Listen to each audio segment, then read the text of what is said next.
Începând cu sfârșitul lunii februarie, mai multe centre de refugiați ne-au apelat telefonic și ne-au întrebat dacă putem să ne implicăm în hrana beneficiarilor.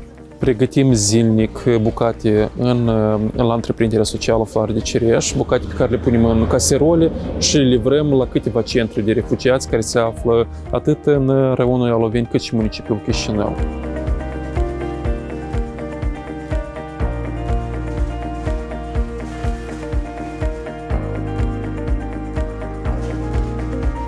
Ultima săptămână deja livrăm circa 200-300 de pachete pe zi. Asta ar însemna prânzul și cina în unele cazuri.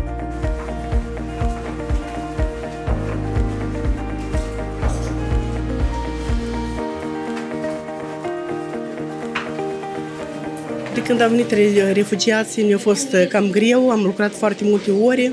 În plus, ne stăruim să facem mâncarea din produse calitative, să fie la timp. Ne stăruim cât putem. Sunt formatoare la Ecorezeni și instruiesc tinerii cu dizabilități în cadrul programului nostru. Noi doar venim și ajutăm fetele la bucătărie aici, de când s-au pornit activitățile mai des cu refugiații. De 2-3 tineri, în fiecare zi venim și ajutăm. După ce punem mâncarea în recipiente la refugiați, noi pregătim mâncarea la bătrâni, cum avem și 40 de bătrâni de a hrăni în sat. Tot să fim bătrâni, nevoiași.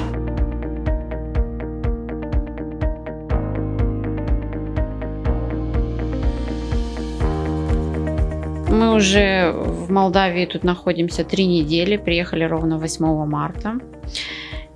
Люди нас встретили, помогли, обогрели, дали жилье. Ну и тоже хочется помочь людям и своим же, как говорится, потому что мы были и видели, что творится на этих, где беженцы, это скопление людей, этих детей, это просто страшно в наше время. Ну и вот чем можем, тем и помогаем.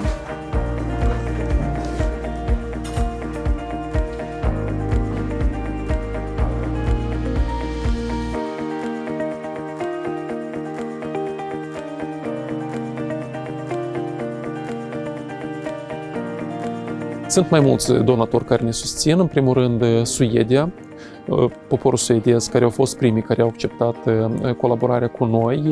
Am avut o colaborare frumoasă cu Organizația Internațională a Muncii, ILO, oficiul în Moldova. Totodată, mai multe persoane fizice, concetățenii ai noștri care se află peste hotare, au transferat bani ca să susțină această activitate și chiar câteva companii private care sunt sensibili la criză și au decis să ne susțină pe noi în acest efort de a ajuta refugiații.